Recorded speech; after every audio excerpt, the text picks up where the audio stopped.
They said I was being dramatic when I texted the group chat and asked, plainly, why am I not invited? The bubble sat there under the blue dots for an hour before my sister sent a single emoji, a folded turkey leg, and my mother wrote, we decided to keep it small this year. Don't make it a thing, Madison. They capped my name the way you press a thumbprint into soft clay. It was meant to leave an impression. My chest tightened the way it always does when I feel small, when the house I grew up in arranges itself around someone else's comfort. The apartment smelled like burnt coffee and lemon oil. My hands were damp on the doorknob. I had imagined the trip a dozen times, the highway lights, the laugh that would come from my niece when I snuck green beans onto her fork, the way my father always sat with grease on his chin talking louder to be heard over clatter. Instead, I opened an email from my brother. We need you to respect the decision. Don't show up. It would be disruptive. Disruptive. That word lodged like a seed. I imagined their dining room, the low lamp, the Thanksgiving centerpiece that had been on their table longer than I'd been alive, and my absence at that table became a loud, gaping animal. Betrayal isn't a single crack. It's the sound of an entire house resizing around you until you no longer fit. That night I tried to be reasonable. I called my mother. Why, Mom? There was a faint clink of silver in the background.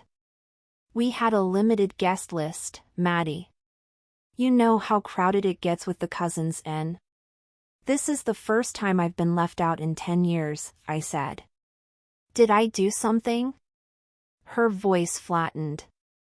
Yes. You made us feel uncomfortable when you brought up Aunt Lena's money at Christmas. You embarrassed us. So we decided, for everyone's peace, it's better you stay home. Aunt Lena's money. The words landed like a thrown glass.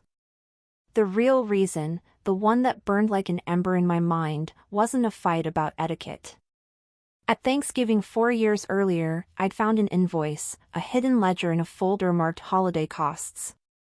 Small line items became a map, reimbursements from a nonprofit project that never happened, checks endorsed to names that weren't family, hotel receipts dated the same nights my father had claimed to be out of town on a charity run.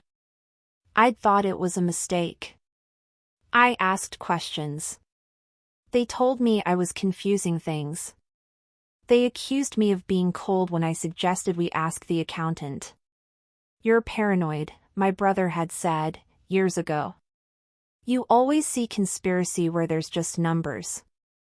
I let it go then. I was young, in love with the idea of them, with the warm gravity of family. Pride has a way of muting the most private alarms. Being frozen out woke those alarms back up. I felt the old ledger like a live thing under my ribs. I dug it out from a drawer where I'd shoved it after the scream that came when I had accused them, my mother's face, the way my cousin jumped in with a laugh so sharp I thought he'd cut himself. I had, at the time, retreated and swallowed the name of what I'd suspected, fraud. I pretended it was nothing. Now the ledger looked at me accusingly, patient as a winter. I didn't want to hurt them. I wanted answers. But when you knock at every door and are told to be quiet, justice becomes the only language left. I hired an attorney, a quiet woman with steady eyes who didn't flinch at the word evidence. I asked her if what I had was enough. She didn't give me techniques. She told me, plainly, that truth was the most dangerous thing if you let it accumulate: receipts, dates, emails, witnesses who remembered loans that had vanished, the charity whose executive director had been trying to reach my father for months. We'll present it, she said. We'll let the right people decide. There is a peculiar cold that comes from doing the right thing and knowing it will shatter someone you love. It's not triumphant. It feels like standing on a shore while a house you once lived in burns, and the sea is doing everything it can to keep you dry. The subpoena came on a gray Thursday. The investigator was younger than me and wore shirt sleeves like an apology. He set a folder on the table and looked at me not as part of the drama, but as a ledger, some input into a machine that clicked into motion. Ms. Carter, he said. My name tasted strange in his mouth, so public, so official. Yes, I said. We've put a temporary freeze on several accounts tied to the charity donations and a corporate card associated with Thanksgiving bookings, he said. He said it with that clinical distance that makes the world tilt. What he really meant, in the language of small rooms and starched cuffs, was that funds could not move. No transfers. No checks. Just a pause that felt, to the people on the other side, like a sudden winter wrapped around their plans. The next morning my phone buzzed like an insect. Family group chat exploded. Madison in capital letters, dozens of messages in a halcyon swirl. The subject line on an email read, "Urgent, Thanksgiving reservation." My mother's voice notes were ragged.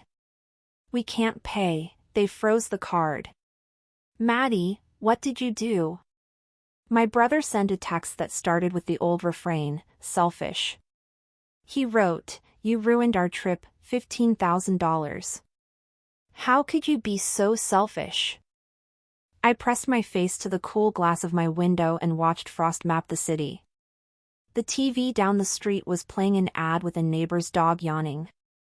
Life was normal in the parts that didn't know the ledger. People imagine revenge as a roar. Mine was a slow, terrible truth. I had not set out to freeze anything for its own sake.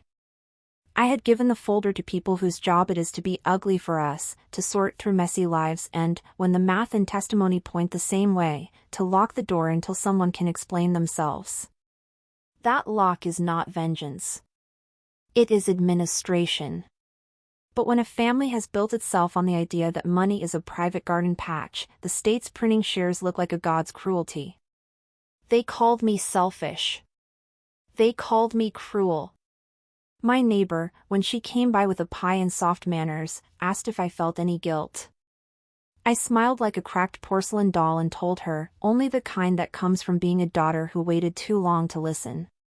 On the day they were supposed to gather, my sister posted a photograph, a long table, cranberry sparkle, my niece's dimples, a deliberately empty chair at the head, the one my father always claimed as his.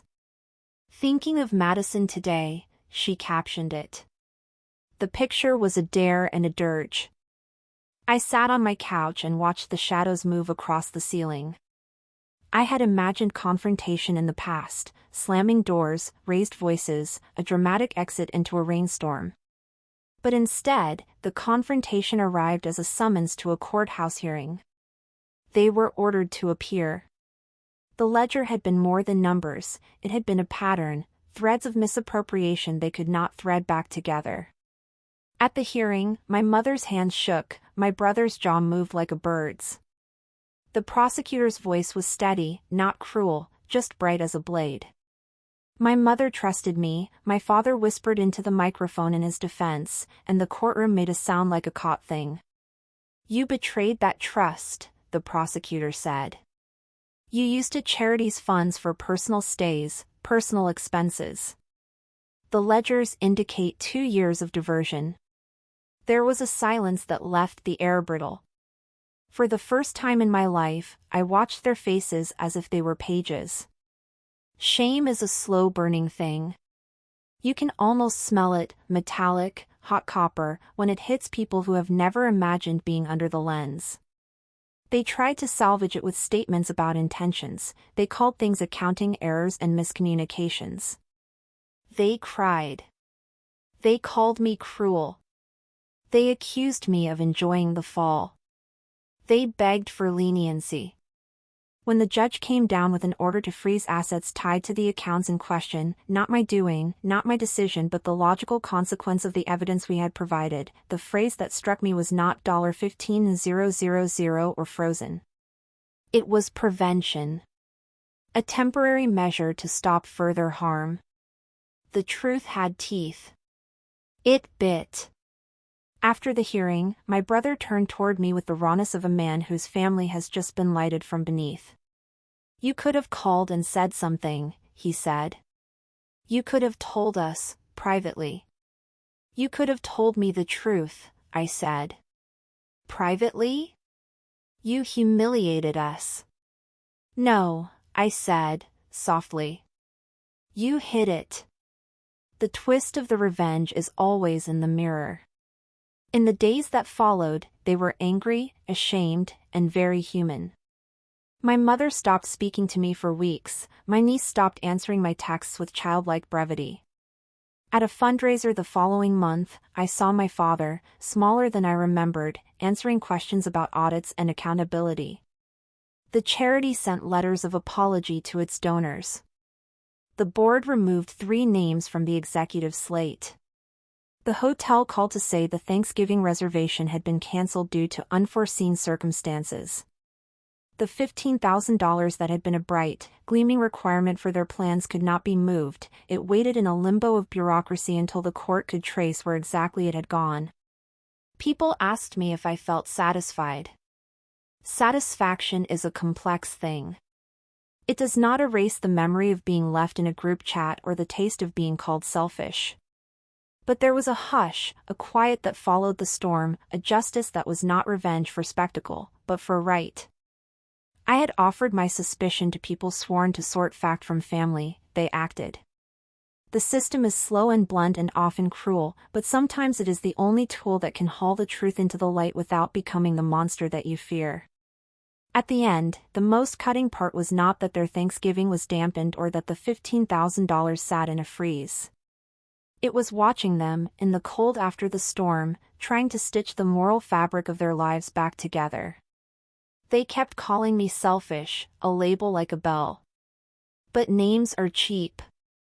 What I had done was costly in another currency, the cost of truth. Months later, when a local news piece ran about charity misappropriation, nothing sensational, just a sober little segment, my niece texted me a photo of a pie on her table. "Wish you were here," she wrote. There was a small emoji I hadn't seen since she was a toddler, a stitched heart. Justice did not arrive like thunder. It arrived like winter, unpreventable, clear, and cold. And as they sat with the knowledge of what had been, with empty places at a table where honesty had no seat, the word they used to wound me, selfish, hung in the air like smoke that could not cling to the living. In the end, the ledger did what I could not, it made them face themselves.